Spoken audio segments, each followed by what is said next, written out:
বান্ধৱীসকল, আমাৰ নতুন দিল্লীত দুটা অসম ভৱন আছিল। এটাক আমি আসাম হাউচ বুলি কৈছিলোঁ আৰু এটাক আমি আসাম ভৱন বুলি কৈছিলোঁ। যোৱা কেইটামান বছৰত আমি আসাম হাউচ তাক আমি নতুনকৈ নিৰ্মাণ কৰিলোঁ আৰু বৰ্তমান আমাৰ ৰেচিডেন্স কমিশনাৰ অফিচটো আসাম হাউচতে আছে।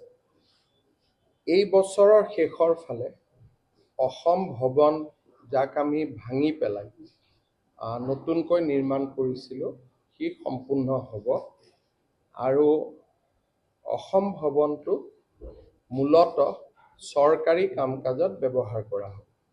Residence commissioner office, cabinet meetings বা যিকোনো চৰকাৰী কাম কাজ হ'ব আৰু তাৰ ফলত ৰেচিডেন্স কমিশনাৰ অফিচে যিখিনি স্থান আসাম হাউচত ৰাখিছিলে তাত সৰ্বসাধাৰণ মানুহ থাকিব পৰা হ'ব।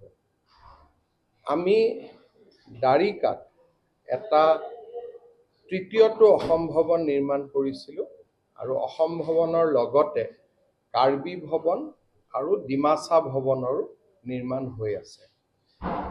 এই অসম ভৱনটো নিৰ্মাণ তৃতীয় অসম ভৱন য'ত আমি এতিয়া থিয় হৈ আছো তাৰ নিৰ্মাণ প্ৰায় শেষ হৈছে।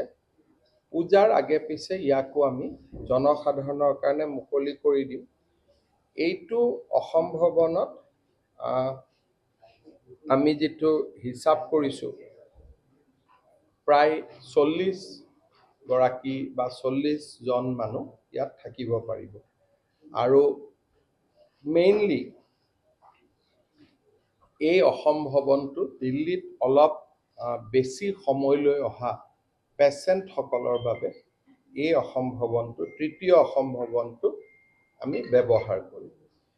ইয়াৰ পৰা দাৰিকাৰ পৰা আমাৰ মেইন অসম ভৱনলৈ যাবৰ কাৰণে ৰাতিপুৱা গধূলি আমি বাছৰো ব্যৱস্থা কৰিম আৰু মেইনলি দিল্লীত অলপ চিকিৎসাৰ কাৰণে বেছি সময়লৈ অহা পেচেণ্টসকলক বা এডমিশ্যনৰ কাৰণে বেছি সময় থাকিব পৰা ষ্টুডেণ্টৰ কাৰণেও আমি ইয়াত ডৰ্মিটৰী বনাইছোঁ। ইয়াত চৰকাৰী কৰ্মচাৰী বা আন অসম চৰকাৰৰ বিষয়াসকল ইয়াত নাথাকে।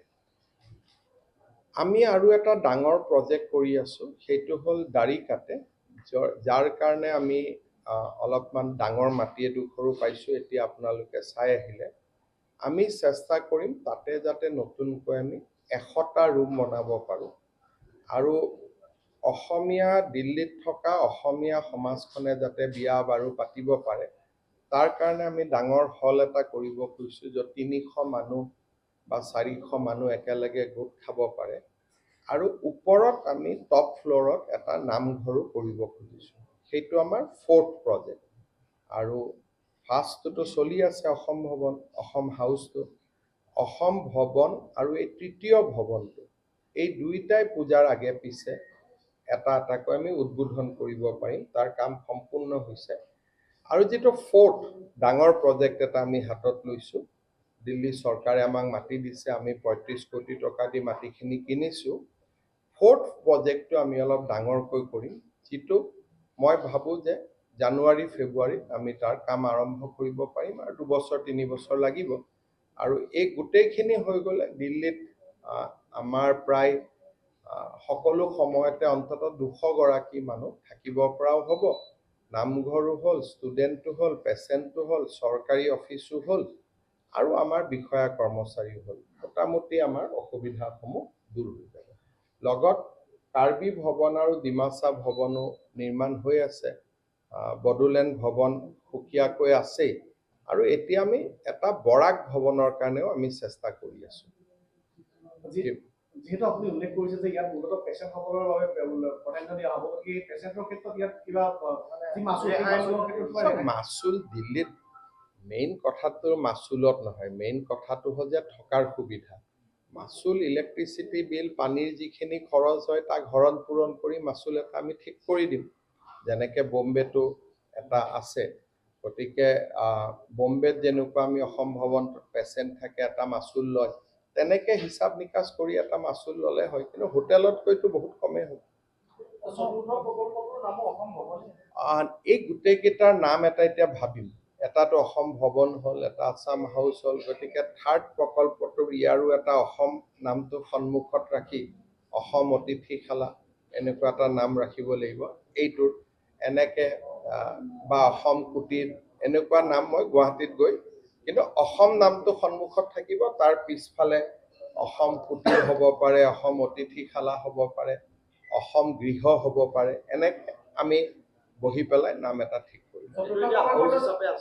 এনেই ইয়াতে বৰ্তমান ৰাখি থৈ দিছে আৰু যাতে মানুহে বাহিৰৰ পৰা গম পায়, কিন্তু এইটো অসম হাউচ নহয়, হয়তো নাম অসম কুটিৰ হ'ব, নহ'লে অসম অতিথিশালা হ'ব।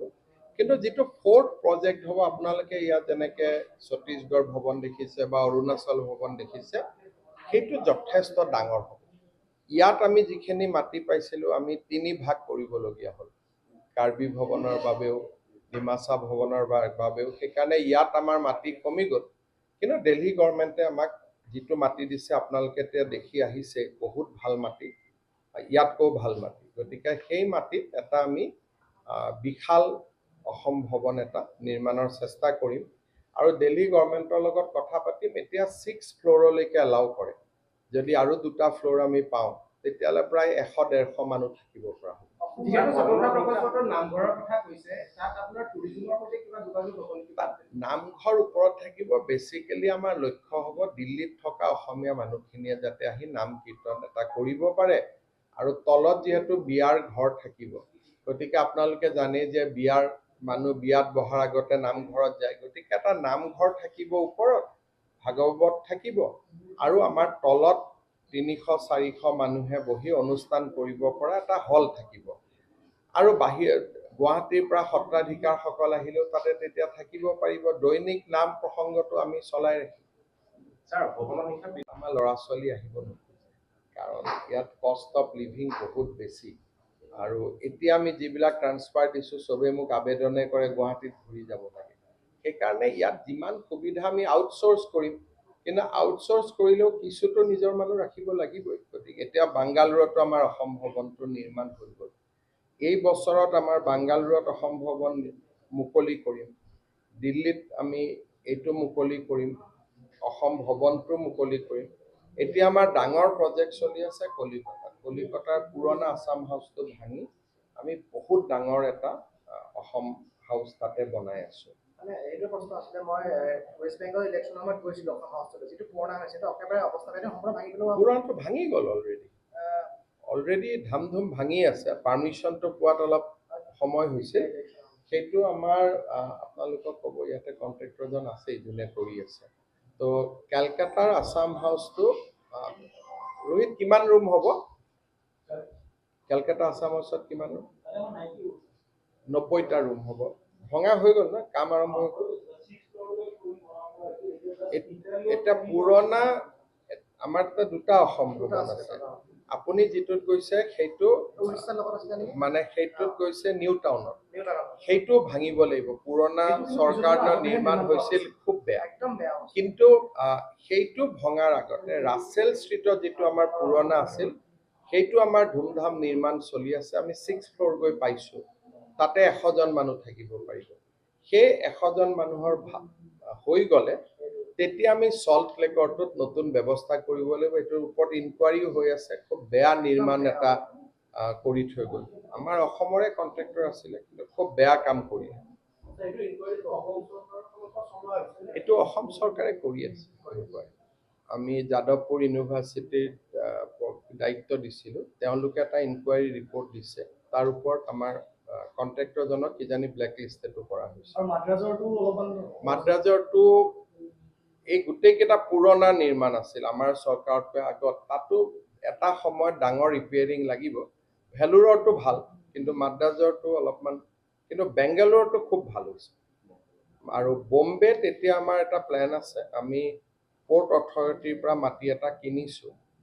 পৰ্ট অথৰিটি আৰু পুৰণা অসম ভৱন, এটা কেঞ্চাৰ পেচেণ্টৰ কাৰণে, এটা চৰকাৰৰ কাৰণে, 2টা আমি নতুনকৈ বনাম ভাঙি পেলাই।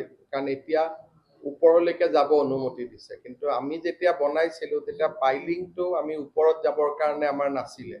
সেইকাৰণে বম্বেৰ দুটাও পৰিৱৰ্তন হ'ব। মই ভাবোঁ যে জানুৱাৰী মাহৰ পৰাই গোটেইবিলাক কাম আৰম্ভ হ'ব আৰু কিছু উদ্বোধন হ'ব। বাংগালুৰুটো উদ্বোধন হ'ব, দিল্লীৰ অসম ভৱন, তৃতীয় আছাম হাউচ এইটো উদ্বোধন হ'ব, কেলকাতাটো অহা বছৰত আমি উদ্বোধন কৰিব পাৰিম। কিছু উদ্বোধনো হৈ থাকিব, কিছু নতুনো হৈ থাকিব। হ'ব।